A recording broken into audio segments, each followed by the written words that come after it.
Okay, well, welcome to my channel. I'm here in Japan now. As you can see, I was in um, Oregon, and I'm in Japan. I've been here for 6 months, so I didn't just arrive. Um, I've had a pretty easy transition. I've had a good time. I haven't had any real bad experiences so far. Well, take that back. I guess the worst experience I've had so far um, is I learned the hard way about the racetracks here. I went to a drift event um, last year when I first arrived.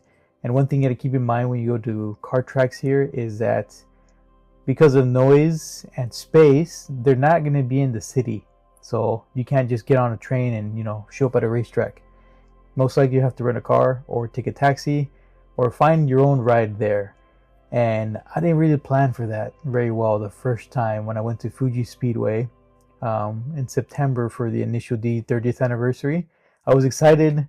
I got the hotel. I took um, the bullet train after work. Got a hotel. It was raining pretty bad. Made my way. Took a local train to the nearest station to Fuji Speedway, and then took a taxi there. And I didn't plan it very well. So on the way back from Fuji Speedway, I didn't have anything lined up. Um, the Grab app, it doesn't really work outside of the major cities. So I had the app on me and it just was not connecting with any cabs.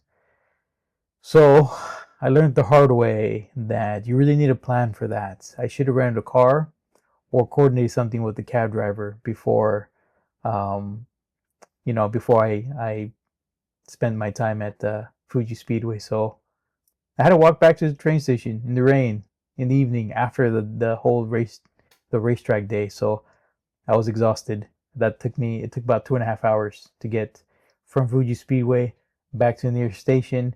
And unfortunately, um, I had a bad experience where I went to two conbinis on the way because I was, using GPS to make my way back to the nearest station. I offered people money to drop me off at the station, and I got turned down 3 times, which was really sad because I was like, wow, like I'm soaking wet. I got my backpack. I'm tired. I just need a lift, but they don't do that. And I asked in Japanese too. It wasn't like I was just asking in English, but they just said no. And one of the guys, he was even wearing like a Fuji Speedway, like I think he was, part of the exhibition crew there. So I was like, wow. I was really bummed about that, like super bummed. The next day I did find a ride. I went back with some Japanese friends. Very, very different experience. But that kind of took me back. I was like, wow, okay. So Japanese people were really, really friendly, really nice, so long as you're paying customer. But outside of that, good luck. So, I don't know. I don't know how I would feel if someone came up to me soaking wet with a backpack and asked for help. I would like to think that I would help them out. But whatever. Anyways, that and then my neighbor, for whatever reason, just doesn't like me. I don't know why. I haven't done anything to her, but there's a family mart very close to my apartment, and um, whenever I walk by walk right by her apartment, and she's sweeping, and she's outside cleaning.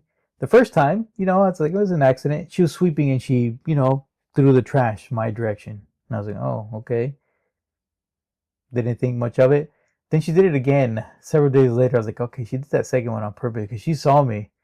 I tried to greet her, nothing. She just literally stopped and stared at me. I was like, wow. Whenever I drive by her, um, just stops and stares. Like, wow. Like I've tried to greet. I don't. She just doesn't like non-Japanese people, I suppose. So those are, I would say, my two not so great experience so far. Outside of that, work and just life here, it's good. I actually I like my placement here in Mie. I like life so far. It's easy. My job's easy. I get to do a lot of photography, do a lot of editing during the week. I go on the weekends. I go to different prefectures. One of my goals here is to visit all 47 prefectures. I'm about halfway so far, so I plan to do all of them. And in the future, when I want to travel back to Japan, just gonna go to my favorites most likely. So yeah, it's one of the goals is travel out prefectures, share some places you gotta check out as a photographer, some street photography locations, racetracks, a lot of things that I've learned along the way. So I'll be sharing. I want to make a whole video on just that, on racetracks and just car shops and just the car culture here in Japan. It's pretty great.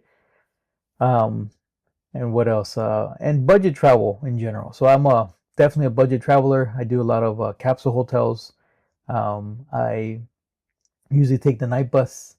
I'll take the bullet train, but if I have a choice, I would rather take the night bus just because it's half the price of the bullet train and saves you on hotels.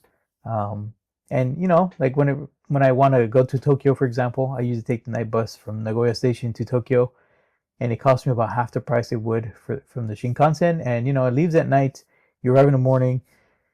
It's not the most comfortable. It is kind of hard to sleep, to be honest. But after the third time I've done it, it's not too bad.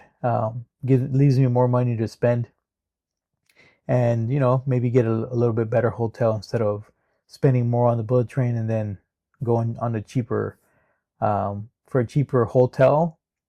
Again, most likely I'll do a capsule hotel anyways, depending on what I'm going out there for.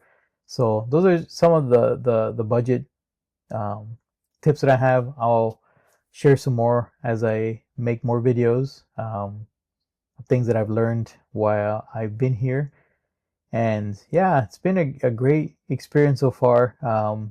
Again, I'm here on the JET program, and the JET program really does do a really good job at making this transition easy. Like, they pay for my flight to here.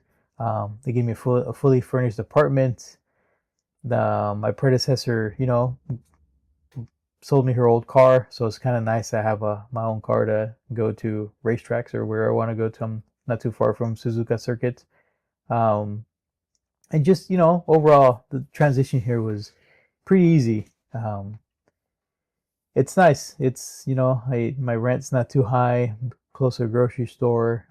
I get along with all my coworkers. It's been a pretty good transition so far, and I've enjoyed it. I plan to be here for the next 2-3 years, and then figure out what I want to do from there.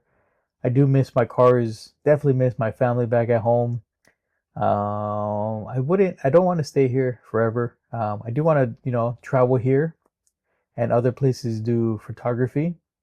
So that's something um, that I've noticed that I have improved quite a bit on photography wise. Like, definitely, I've gotten more used to doing street photography. It's a little nerve wracking when you first start. You feel like people are staring at you, but you quickly learn, like, people are busy, they're doing their own thing, just don't make it awkward.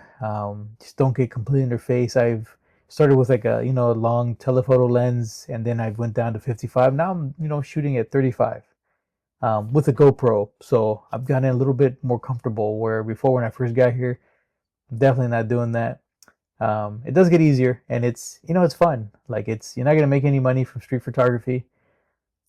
It's just fun. It's like, that's just for the fun of it, for the passion of it. So they're unique photos that no one else is gonna have. So yeah, that's the most appealing part of it. And just going to different cities, trying out different food. So just life in Japan. It's been, again, pretty great. I've enjoyed it.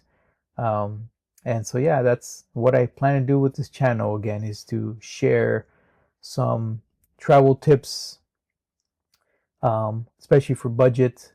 Share some racetrack advice and car shop advice, and places to check out. I've gone to quite a bit, so how to plan for those kinds of trips. I've actually had a few friends ask me about which places I recommend, so I'll be sharing some of those, a lot more of those. And yeah, overall, my travel experience is here. So I hope to upload 2-3 times a month, I would say. Most likely 2 times. I'm going to try for 3, but most likely 2 times a month. And try to keep my videos fairly short, 15 minutes or so, and try to again make these videos useful to you, to the viewer, for how to plan your trip to Japan and other places. I also plan on bringing the camera along when I go to Vietnam, hopefully when I go back to Thailand, and it's going to be again directed more towards photography, things that I wish I would have learned, things that I want to know about before I came to Japan. So that's kind of the stuff I want to share. So thanks for watching. Here are some clips and videos, clips and photos, of places that I visited, photos that I've shot, and just overall how much my photography has improved in the last 6 months. So yeah, thanks for watching, and I will see you in the next one.